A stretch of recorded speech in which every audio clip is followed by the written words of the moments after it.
everyone. What an incredible film. Thank you so much for staying through. Thank you. We have hello to our viewers on the webinar who are joining us remotely. We also have Daphne Merrick who will be moderating. And I will go ahead and hand each of you microphones. So just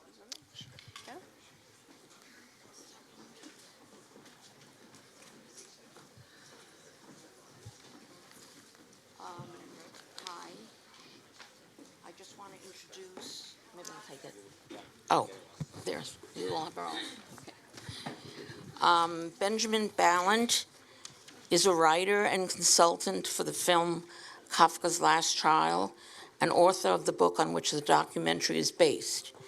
That book won the 2020 Sammy Rohr Prize for Jewish Literature and has been published in more than a dozen languages.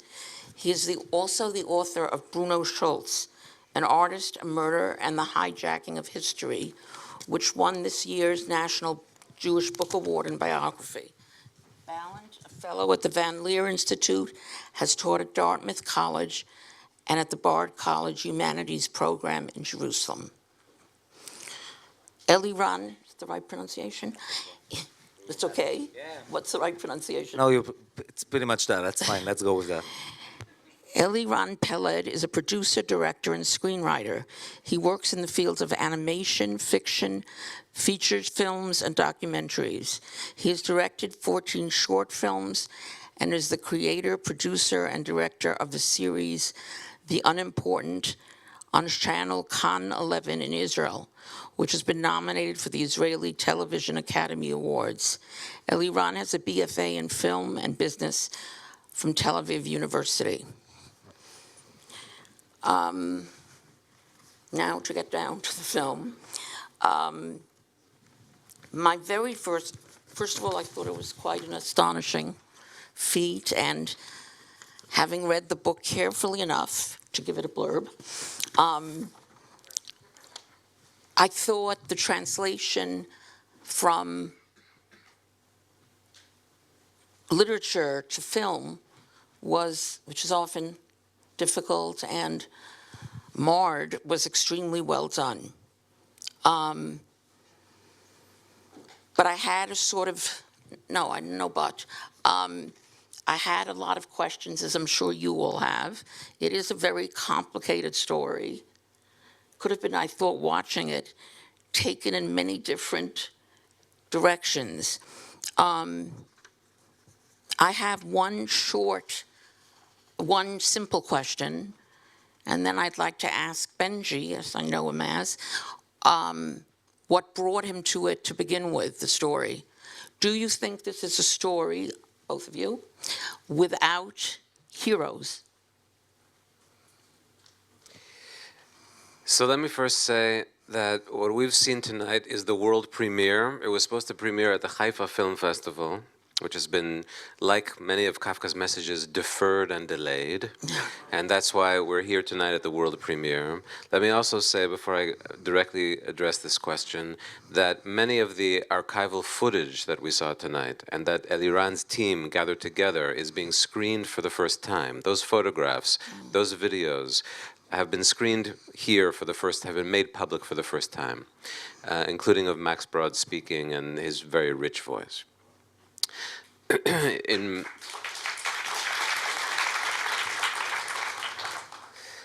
So in my mind, Eliran and his team went even beyond the book and expanded in some very intriguing ways.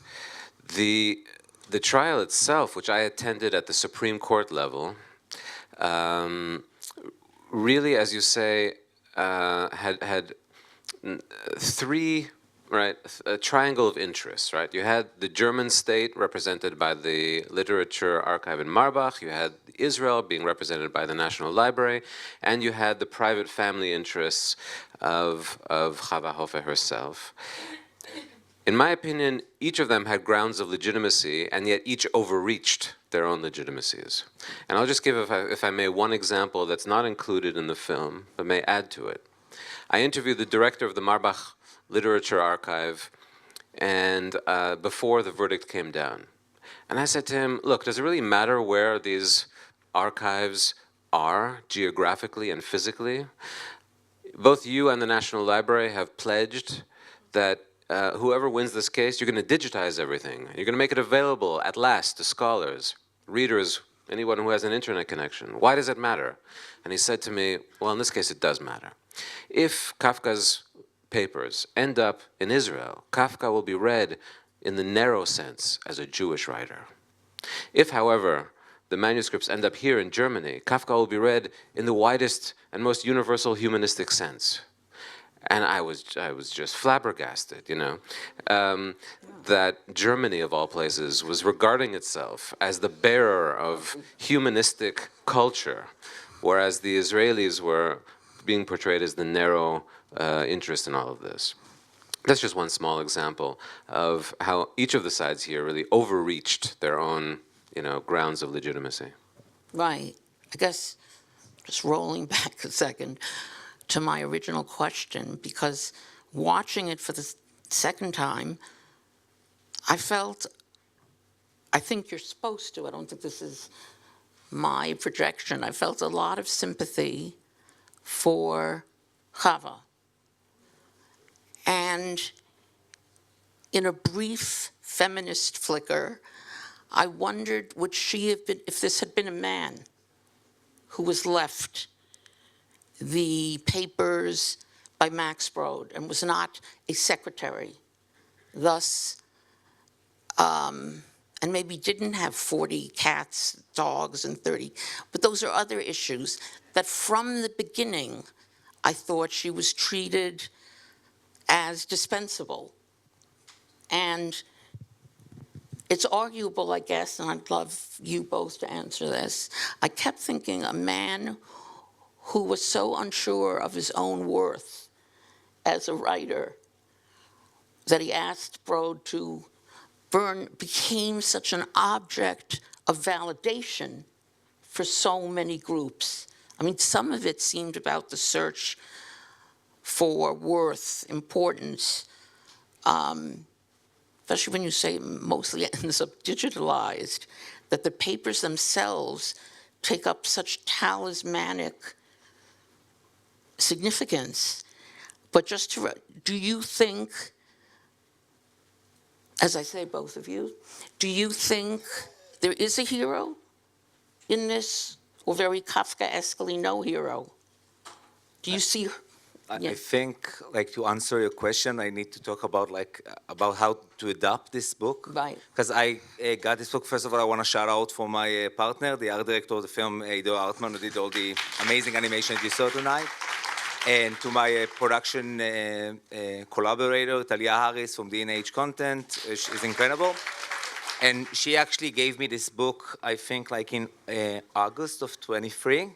And I was fascinated by the book, and I thought it was, I immediately saw you could adapt it. It was the 100-year anniversary to his death, so we I came in really as a producer at the beginning, and when we started, and I thought it could be a really good Israeli-German co-production. It's a bit like what you said, and then I'm going to ask your question as well. I need to put Right. all of it in perspective.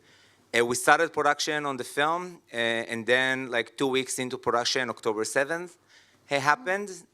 Our entire team, we stopped working on the film. We went to produce the Bring Them Home DIY project. We did all the testimonials, and then after 2 months, it's okay.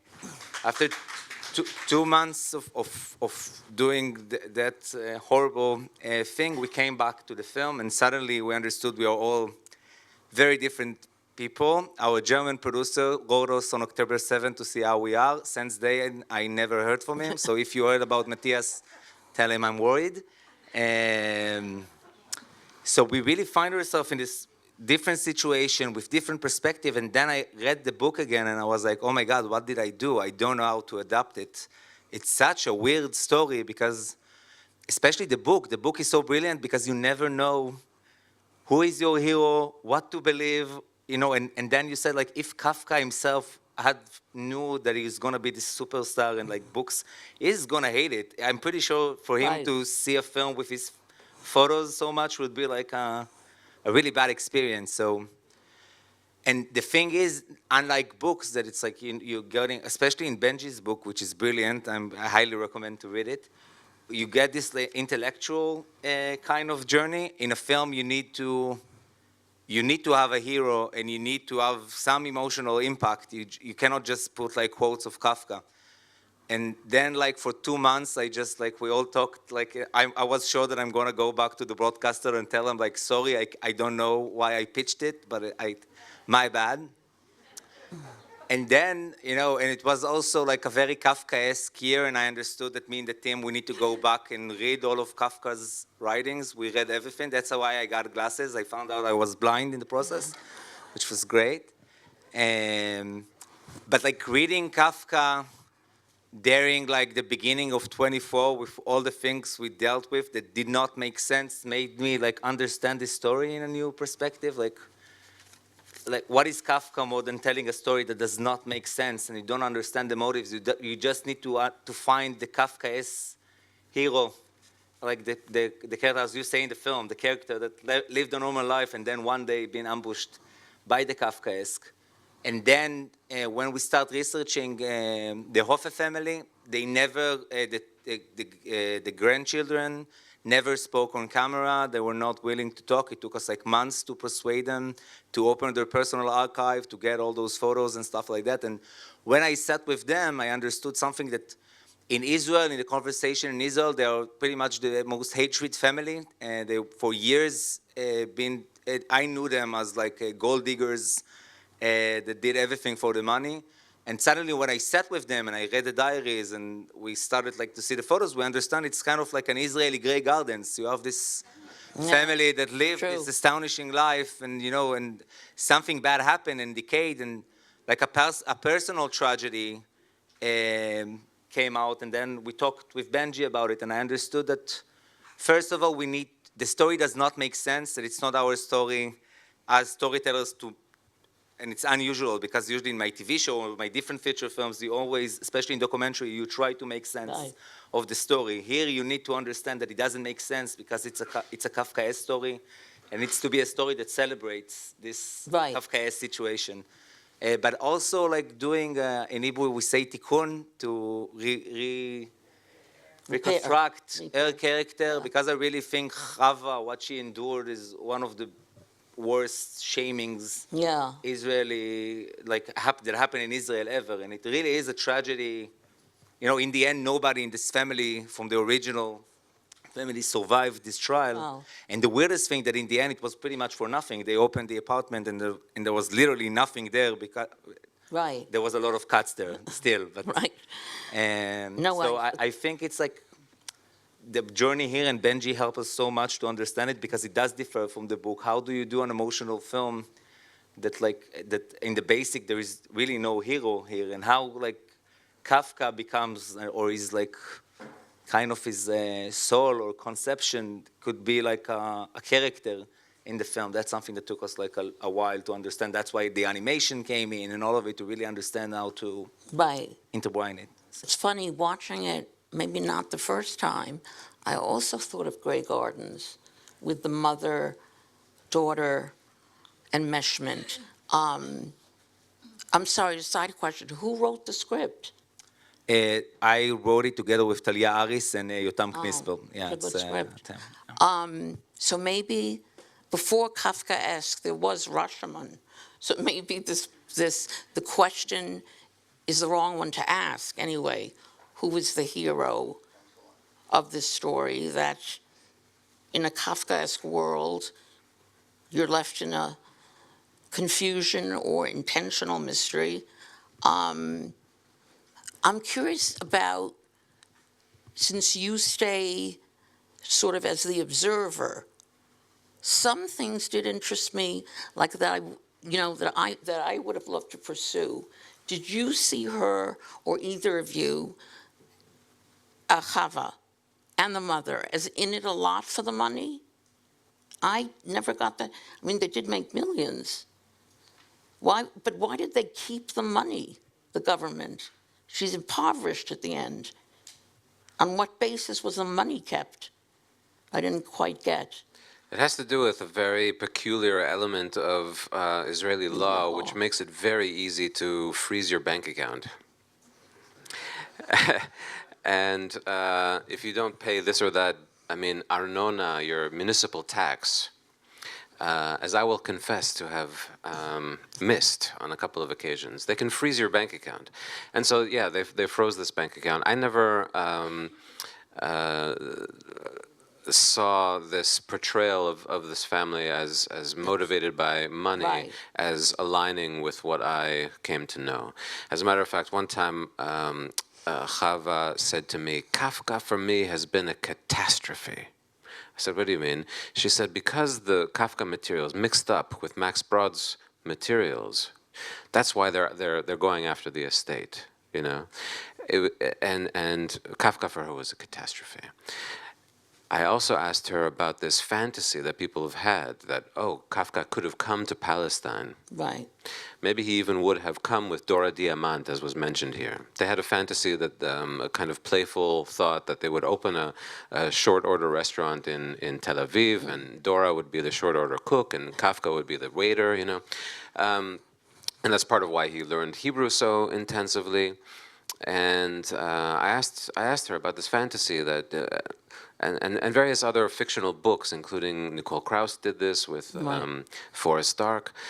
Imagine what if Kafka would have survived tuberculosis and had come, you know, to Tel Aviv, and all she said was, Kafka would not have lasted a day here.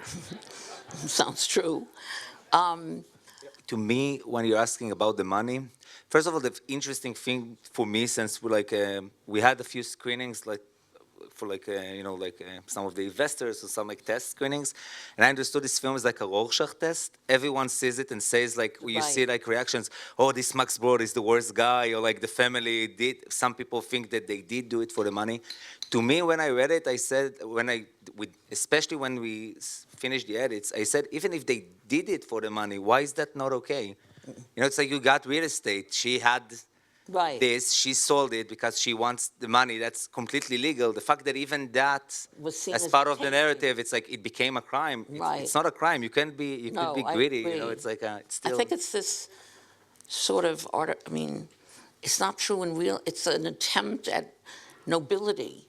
I think that literature great writing cannot be sullied by any other interests. Of course, if this were Like true. for example, for that story, even you don't have to be a noble though. You No. cannot go to trial because you're not a noble person. I agree. But to me, the thing is that if it's a national treasure and Israel wanted it, I never understood, and we asked everyone if Germany offered money, why did the National Library just didn't offer to buy it?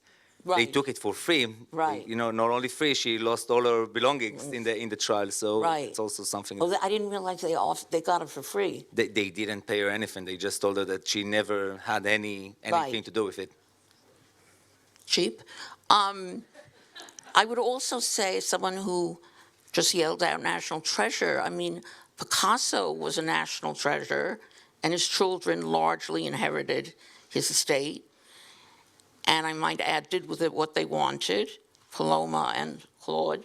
And no one said that they're besmirching his work by, among other things, selling it. So I don't know if it's a little bit, seems to me a somewhat false claim. It was also not just about Yes. money, but of course about claims, national claims, nationalizing this legacy, right?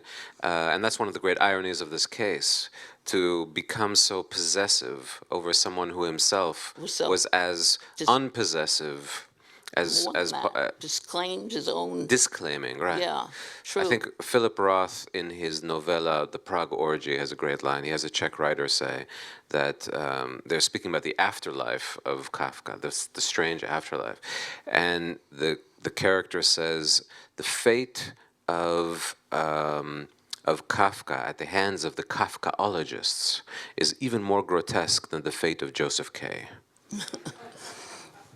Right. Sounds very Philip Rothian. But no, I was going to ask you, do you think in the end, I've been wondering about this since I just read a book that's coming out about Anne Frank, which is utterly compelling, if you can imagine yet another book about Anne Frank being compelling, called The Many Lives of Anne Frank by Ruth Franklin in the Yale Jewish Lives. I feel like I'm doing an ad. But she becomes everyone's projected fantasy, including Philip Ross in The Ghostwriter. In the end, I thought, you're right, the issue of claims, who owns him, but also the fantasy of, I even think like self-elevation or national rising through an attachment to Kafka. I think the one, I'm curious, the claim I didn't quite understand was the German claim. Yes, he was, but on what basis? Because, I guess because he would be a great writer, and the other way he'd be a little Israeli writer. Jewish writer, I mean. The German claim rested mostly on the fact that Kafka wrote in German. Right. And not just any German, but his very precise German. Although he never really was a resident, he resided in Berlin very shortly. He never was a citizen of Germany. They still, regarded him as belonging to German literature for that reason. So that's another layer. To what degree is language determinative and dispositive? No, what's fascinating is what's described at the beginning. It's so many, like a set of Russian dolls. You take one out, and inside there's another one. And I think that makes the fact that the film manages to keep track of the many lineaments of the story is quite amazing. It could have been a confusion within confusions. I'm not sure where she went. Should we? We can open it up. Yeah. Let me just see if I've any more crucial, just that I was curious in. Oh, I did ask Benji earlier, why did no one ever go back to whatever his name is, Nadiv, the writer who found Yaniv? Did you ever interview him? That's the question for Eliran. Eliran, you interviewed Yaniv Itzkovich. I did. Why did he? What was the No, I question? thought he was going to be a figure, and then he sort of dropped out. He's actually one of Israel's most famous writers right now, Yaniv Itzkovich. He's did a huge TV show, and actually by mistake, they talked to him about the TV show that he did, and I told him, listen, I'm doing this documentary about Kafka, and actually the Harris agency that is a partner of this film represents him, and then he told us, oh my God, I was their neighbor, and then we just so that's Right. completely happened. I cannot take it on my research team. But that's pretty much his story. After that, he left a few months later the apartment. The next time he heard about them was when he read an obituary about Chava's death. It wasn't an active character. It was kind of a lead-in, Right. like a normal person into the Right. story. Yeah. But the granddaughters, in the end, let you interview them, obviously. We interviewed them, and most of the rare photos they gave us, Right. rare 8mm, and all the things that usually, even Max Brod, there was not a lot of archive footage. There were always those 5-6 photos that been used, and suddenly because we earned their trust, they open up everything, which was great. A bit sadly, Max Brod remains unpublished. I wondered if that would lead to some of his writing, I don't know, have you read some of his writing? Is it interesting? Yeah, many of his novels are very interesting. Yeah. I'm still hopeful that this will, revive some interest. I myself wrote 2 introductions to 2 new English translations of his books from the German that came out with a press in the UK. And music was very important to him. He was a musicologist. He was the dramaturg at the Habima Theater, so there's a lot to say. And I think there's someone, Jerome Chanis, in our audience who will write about Israeli theater. There's a lot to say about how Max Brod greatly expanded the range of Israeli theater when he was working in the 1950s. Right. So I'm hoping still that there might be a revival. Among other things that were found, of course, were not just these priceless Kafka manuscripts, but also, for example, Max Broad's journals, going back to his entire friendship with Kafka, all the way back to before World War I. There are 10 dissertations just in this material. Wow. Yeah, that's the sequel. Sounds well worth waiting for.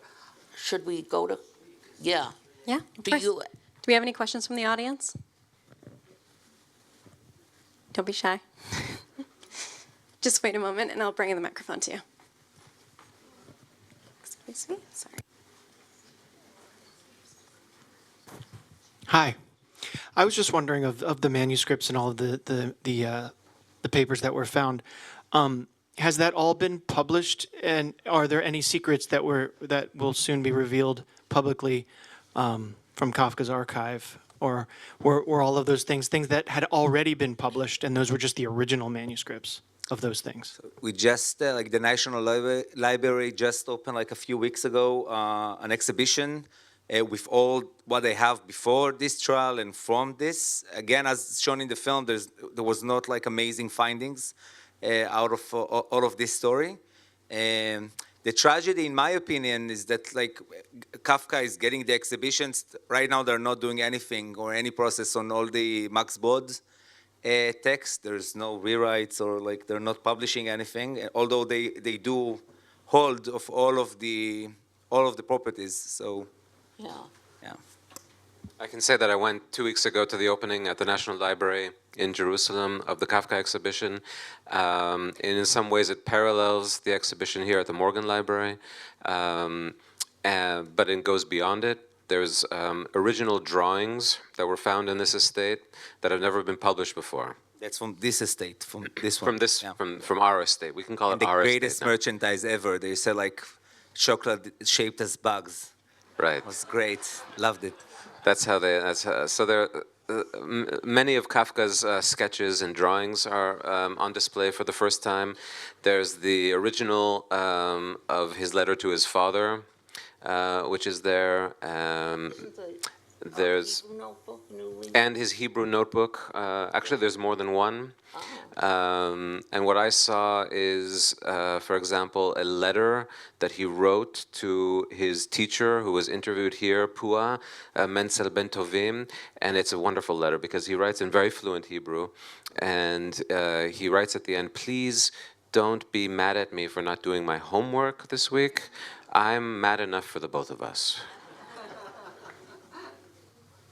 We have another one up here. Was Hava treated as badly as she was because the National Archive didn't have money at the time? Are you asking why didn't they pay her? I'm sorry. Why didn't they let her just hold on to the money?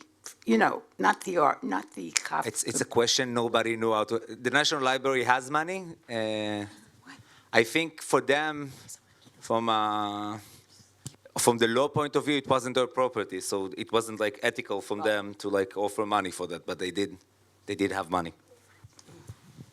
I also want to ask this question. Is there the possibility that Israelis are somewhat reluctant to integrate Jewish life from Europe in their history? In other words, a rejection of Europe, of Jews of Europe. There are tensions among different groups of Jews, and there's some sense that I have that there is also a tension about. Maybe I'll take this one, and I'll just say that during the Supreme Court hearings, what was fascinating to me was how many ideological arguments, like the ones that you just made, bubbled through the surface, even though they were not directly relevant to a legal interpretation of Max Brod's will.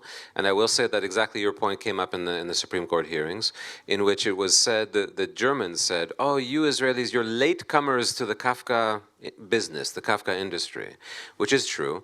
They said, for example, we in Germany, we have a however many volume critical edition of his writings. There's not a single critical edition of Kafka's writings in Hebrew. You were late in translating Hebrew. In Germany, every town has a Kafka street or a Kafka square. There's not a single one in all of Israel. You know, they made such remarks. To which the Israeli side said, well, that may be, but you Germans are also, in a sense, latecomers to understanding the Jewishness of Kafka. But you're right. Part of this story was that the Israelis did come late, in a sense, to Kafka, in part because of the ambivalence towards the German language itself. And here we're back onto the question of language. And this also conditioned Max Broad's own experience. He was writing novels in German. After he moved to Tel Aviv, nobody was interested in reading German literature or even hearing German on the streets. It's interesting. I kept thinking of Agnon and why he didn't enter to bring Kafka into the, as the word is now, canon, Israeli canon, but he just, I mean, I doubt Agnon was. I'll say one anecdote about that. Agnon, the one Nobel laureate that in literature that Israel has had, everybody bothered him with these questions. They said, "What about Kafka? What, you must have been influenced by Kafka." He always disavowed that, and he said, "I've never even read Kafka," and he said, "Once my wife may have read to me some Kafka." So many of you know that Agnon's library is preserved exactly as it was in his home in Jerusalem. And I took the liberty of visiting there, and I took down a couple of the Kafka books that he owned. And I saw there, in one of the flyleafs, the name of his wife. But it was in Agnon's own handwriting. I visited that same library because I was curious I was amazed, sorry, it's not about Kafka, I was amazed to see he had Freud, so much Freud. Other? Did Max Brod edit the manuscripts? In other words, how was the final work published? He edited the text. Yes. Sometimes he even like filled the blanks. He decided what was the beginning, what was the end. He published it. He approached the publishers. He wrote the autobiography. He did. Yeah, Nils Seehofer did pretty much everything.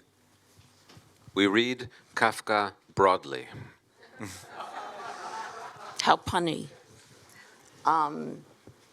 But I somehow thought, if there is, I'm coming back stubbornly to my hero question. I was surprised you used the word betrayal for Max Brod's not listening to Kafka, when you could say it was a betrayal for a higher purpose. But without him, there would be, as he said, or the film says, a Kafka. So in some way, I thought he comes out as the presiding spirit.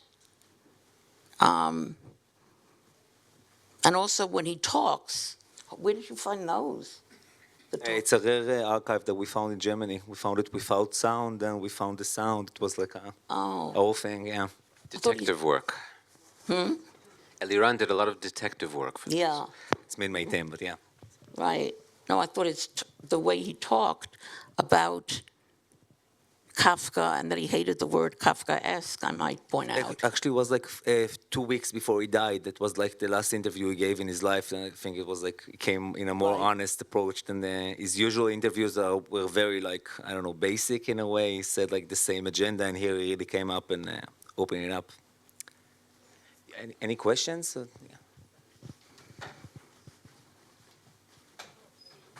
Want to go? You go first. Okay.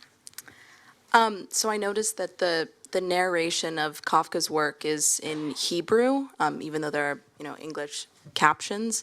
I was interested in the thinking behind that, putting it in Hebrew as opposed to German or English. It's an Israeli film. We do have Oh, yeah. we have a version that is now being made in English. It was made as from an Israel perspective, but it's the toughest thing with the sales of this film right now because it's like an English. It's a story about someone who wrote in German about like an Israeli situation, and so there's like don't do films about literature if you want to sell it later. That's the punch. thought that there was some, No. But, I had a question about Chava. I still don't understand, why did she have these manuscripts in foreign banks and vaults?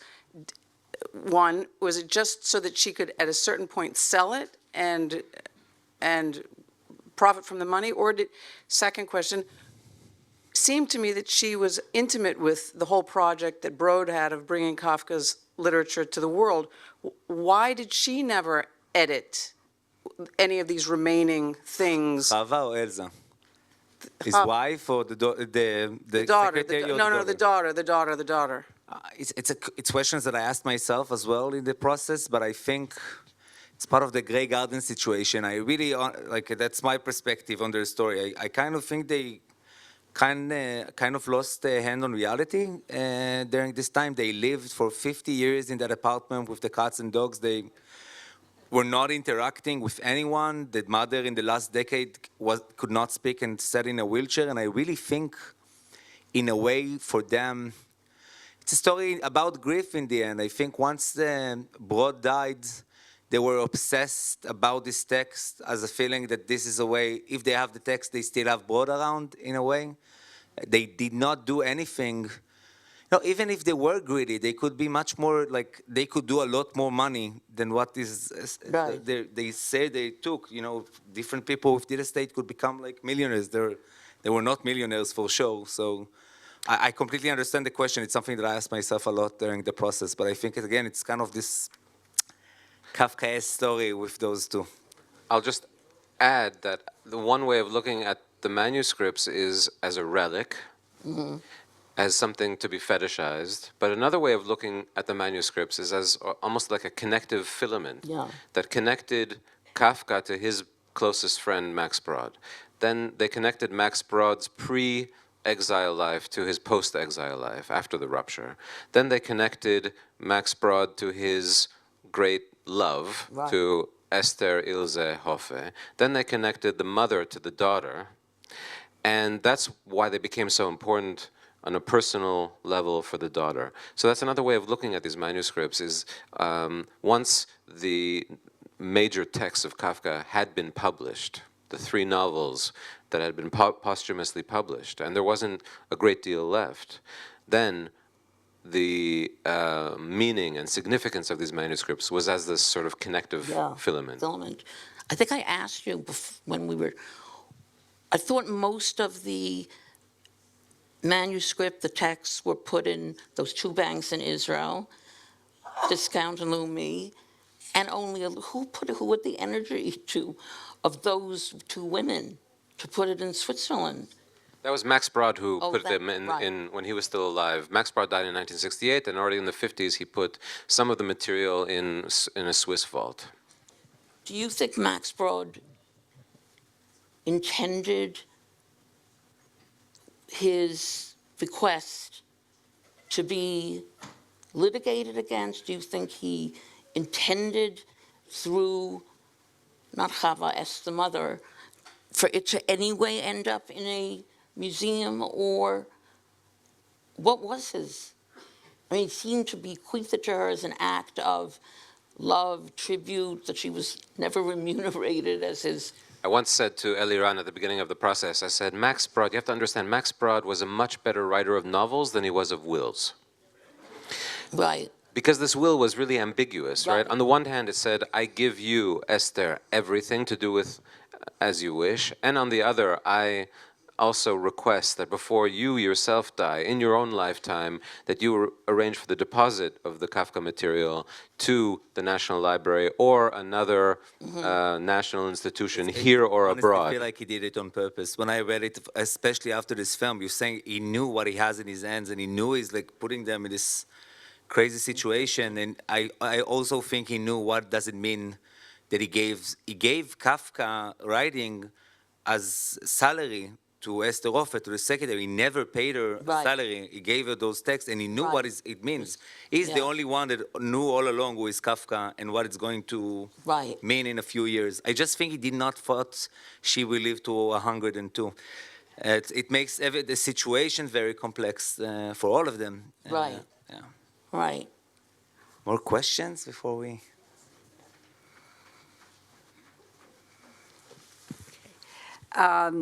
Benjamin, it seems like you have picked two, you wrote about Bruno Schultz, and now you're writing the Kafka, and Bruno Schultz had written about the artwork of the artist, the Jewish Polish artist, whose name I can't remember, where there was a whole court case with Yad Vashem about who owns the artwork of the Jewish Polish artist, and and Israel stole it and brought it to Israel. Yeah. What was his name? Well, there was another artist. There was a a controversy over the murals of Bruno Schultz that were kind of smuggled with a Mossad-assisted operation to Yad Vashem. There was another case of an artist named Dina Babbitt, who, unlike Schultz, survived. And what these have in common, I think, is a sense, and this is why Eliran's point about this movie being an Israeli story is so critical, I think, is that these stories say actually something deep about how Israel understands itself vis-a-vis the diaspora, and especially vis-a-vis the pre-state diaspora. And what I think all these stories have in common is the sense, and again, right or wrong, that Jerusalem sees itself as the natural, proper culmination of a story that begins elsewhere. So Kafka dies in 1924. Nobody's saying that he ever stepped foot in this country. So then, on what assumptions are you investing in a 10-year lawsuit to make the case that he belongs in Jerusalem? Same thing with Bruno Schultz, dies in 1942. These are all stories that began elsewhere, and the assumption of why this ingathering, not just of people, not just of refugees, but ingathering of material culture and all the symbolic weight that bears, should end up as if Jerusalem is sort of a center of gravity. That's a very interesting phenomenon, and that's one thing that I think Eliran depicts very well in this story by depicting it as an Israeli story. Because of course you could write about this from a German perspective, and it has been written about it from a German perspective. Never and this point would be back. That will be a problem. Sorry? The German producer for that one. We don't. Yeah, but this point will be lost on the German producer. Question?